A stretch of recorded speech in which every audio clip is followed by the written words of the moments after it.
Hey everybody, I'm Matt. This is the 10-Minute Bible Hour podcast. If you've been hanging out with me for a while on the internet, then you know that I've been getting into tennis. I'm not particularly good at it per se, but I'm getting better. I practice a lot and I play against really good players.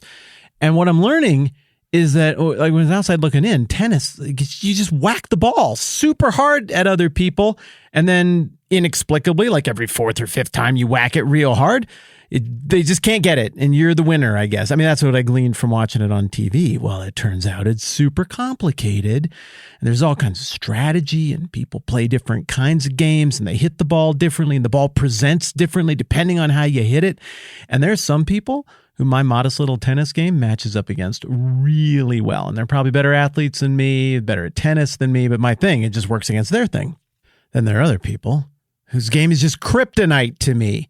And I look at them like, I should be able to win this. Why are you better?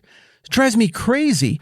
What I'm discovering is that I need to develop another version of my game to beat some of these players, like a different swing, a different strategy for how I generally like to dissect a point and take a point. But right now, I haven't figured out how to do it yet. And so I'm doing this thing where I just go down with the ship every single time.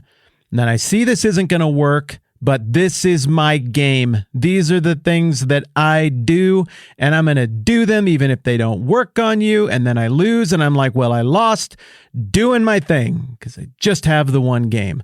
Likewise, throughout the book of Matthew, we have seen that the people who are opposed to Jesus just have one game, and they keep doing the same thing and hitting the same metaphorical balls again and again and again, and all the way down to the bitter end in Matthew 28, right here within 10 verses of when the whole thing wraps up.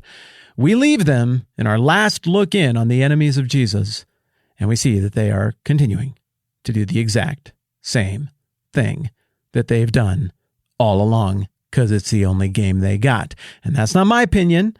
That's what Jesus said in chapter 23, and it's really kind of what John said all the way back in chapter 3. But all of that in a minute. I haven't even read the verse yet. Here's the verse. Well, it's a lot of verses. So we're going to start in verse 11, but before that, do you remember Jesus is dead, and there's an earthquake, and some dead people come back to life, and the curtain tears in two, and then the religious leaders are like, no, we're going to put a seal on that tomb and a Roman guard over there because we don't want any kind of nonsense propaganda. We're going to make sure he stays dead. Weird that they would even be worried about something happening. And then 3 days later, based on a Eastern Mediterranean rendering of how you count 3 days, these ladies who were unflinching and never back down, and their game was consistent throughout. It was just show up and be there and support Jesus and follow him around. Well, they're still playing their game too, so they do the same thing they've done all along, except this time around, their hope and their faith become sight. Because there's some glowing angel guy sitting on the tomb, and the stones rolled away, and earthquake feelings. And he's like, you can go in there and look. I know who you're looking for. He's not there. He's alive. Go and look. See where he was laying. And they're like, oh, okay, I guess you're right. And then the angel comes out, and he's like, go and tell the disciples that Jesus is no longer dead, and that he's going to meet with them in Galilee. And they're like, oh, okie dokie. And they go to head out, and then there's Jesus. And he says, greetings. And they fall at his feet and they worship him in the gesture, the physical posture that we see throughout the Gospels for what it is to assume a right posture before the king. And Jesus lets them do it for a minute because, it's important. And then Jesus is like, hey, I'm calling them brothers. Like, we don't even have to have a reckoning because they all abandoned me and sold me out. Don't go tell them I'm real mad about things. Just go tell my brothers. Go to Galilee. There they will see me. Like, we're just moving forward. That's the plan. So now we know that Jesus' game plan is the same as it's been from the beginning. Values of the kingdom, forgiveness, turn the other cheek, eye on the ball in terms of the development, the establishment of the kingdom. That's where his head is at. This is how he's acted the whole time.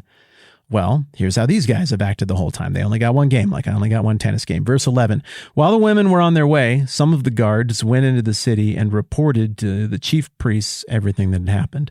When the chief priests had met with the elders and devised a plan, they gave the soldiers a large sum of money, telling them, you are to say, quote, his disciples came during the night and stole him away while we were asleep. If this report gets to the governor, We will satisfy him and keep you out of trouble." So the soldiers took the money and did as they were instructed, and this story has been widely circulating among the Jews to this very day. There is a ton to break down here about the details of making such a report, the legal risks and ramifications for these guards to make such a report. I mean, that must have been a crazy sum of money. It's not like when Judas went and was like, "I'll sell out Jesus for some money." And then he came in with a super wrong bid, and they were immediately like, "Yeah, seriously, that's all it's going to cost us? Okay." And Judas, no doubt, immediately was like, "Dang it, they would have given me so much more. Idiot. That's why you always get everything wrong, Judas. That's why nobody's ever going to love you. Dang it. But okay, I mean, give me the money." Over here, these guards, they were much better negotiators, apparently, than Judas, because they got a bucket of money. They backed up the Brinks truck here. And I think they would have had to, as we'll look at probably next time around, in order to buy the guard's word on this, because the expense to them was probably very significant to go and circulate the report. This is what I want to look at. The game plan thing, like we were talking about at the beginning. You just got the one game and you just keep doing the same thing. You got one way you hit the ball. Keep hitting the ball that way. You're a football team. All you know how to do is run between the tackles. So all you do is run between the tackles. And even if you're losing, like, we're going to stick to what we do well. What do these guys do well? They lie, man. That's their superpower. That's their playbook. Their playbook, it has one page, and then it just, like, it's all alphabetized. So you just flip to the one page, it's L, and then you look at the instructions on there, it's just a lie. It just says the word lie. And then they do that. And again, this isn't my evaluation, though. No, it is my evaluation. It just happens to be one that is in common with Jesus of Nazareth, your risen Christ and Messiah's evaluation. My evaluation is coming from what I'm seeing in Matthew, what I'm seeing in the other Gospels. The Gospel authors are holding out these guys as being completely willing to dispense with integrity over little things and over big things. They can't be trusted with little. They can't be trusted with much. They will use dishonest, lying motives, or rather pretenses, even with stuff like spiritual disciplines. They'll go out on the street corner and pray big, bold things with their flowy outfits because they want everybody to know how good they are. Well, in Matthew 23, Jesus effectively says that is a lie. And he's saying as much in Matthew 6 as well, when we get introduced to the proper posture to assume when one is praying. They lie about the details of things that happened. They smarm about how to interpret things. They frame pitches in certain ways. They are selective in what part of the story they tell and what part they neglect. They're selective in what they get all excited about and focus on, and they're selective about what burdens, what rules they enforce. They don't worry so much about the ones that would maybe make them into hypocrites, but they worry very much about the ones that might cut into their funding at their little religious club. And finally, we get to chapter 23, and Jesus has been calling out. I mean, he's been pushing back on this thing all along. Like, it's not just that, oh, we're on different sides politically, and, you know, you guys like the one side, and so you argue for it and frame the pitches that way no matter what, and I'm Jesus, and I like the other party, so I frame the pitches that way. No.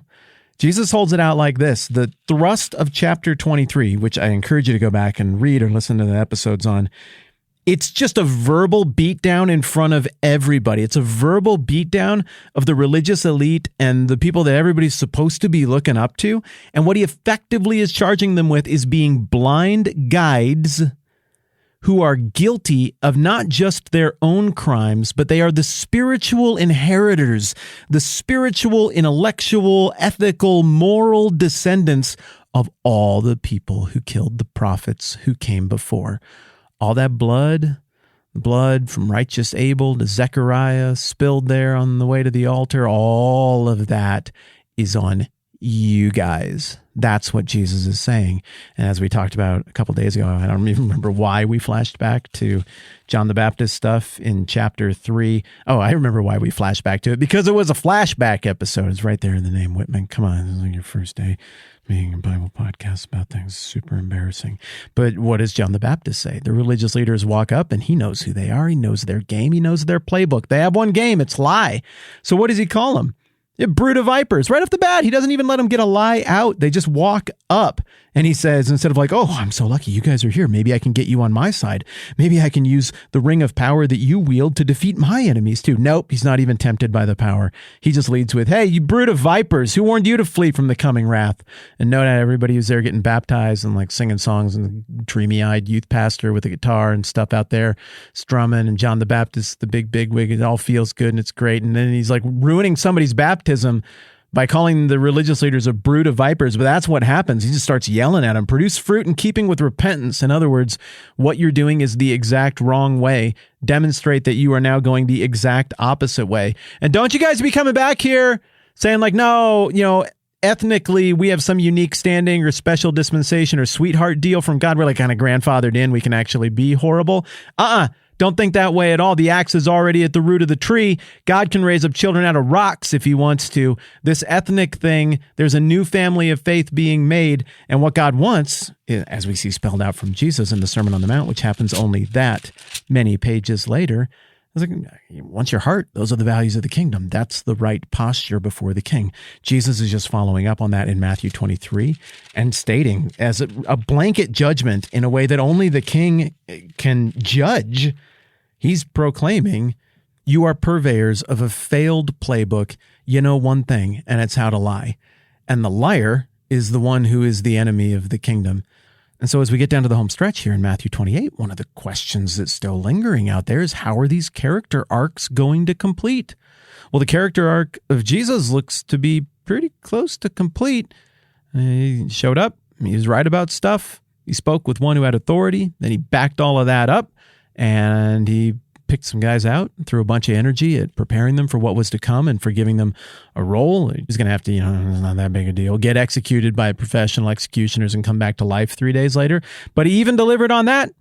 So the character arc is complete. Jesus has trained up his disciples. He defeated death. He has bridged the gap between God and man. And it's a pretty great job on his part. It's really not truly a character arc at all because he's immutable. That's how the Bible holds him out. He doesn't really change or need to change. But the Pharisees, are they going to grow? Are they going to figure it out? Are they going to tear up the old crappy playbook? Or are they going to ride this thing all the way down? We know the one thing only, might not get the results, but this is what we do, and we're going to do it all the way to the end. Just like Matt Whitman with his garbage tennis game, refuses to change anything and just takes the L, but he hits that one ball the way he wanted to hit it. Well, what we're discovering is, yeah, they're choosing the latter. They're going to ride it all the way down with the one play they know, and they're going to throw money at a situation to buy truth, just like they did in the kangaroo court that happened a couple chapters earlier that sent Jesus to the cross. Same game plan, same play. Nothing has changed. They are, at the end, who they were at the beginning, but I feel empathy for them because I think I would have been on their side. It's really fun to imagine I would have been Team Jesus and like, oh yeah, I see it. I get it. I know how the things are, but I know how I'm wired. I think odds are I would have missed on this one and I would have been on their team and I would have found ways to talk myself into some weird justification of what they were doing and why it was so important and good, greater good. Just like, this is what we got to do. So look, we're supposed to read this and see that they're wrong, and we're supposed to see why they're wrong, and we're supposed to see that confronted with undeniable truth, they just doubled down with more lies. But I'm not sure we're necessarily supposed to get on our high horse and imagine that we're totally better than them. Thankfully, we're talking about it. Jesus here went to the cross and built a whole kingdom with a set of values predicated on forgiveness, even for people who get it really, really wrong. I think that's a good thing. All right, that's probably plenty for today. I'm Matt. This is the 10-Minute Bible Hour Podcast. Let's do this again soon.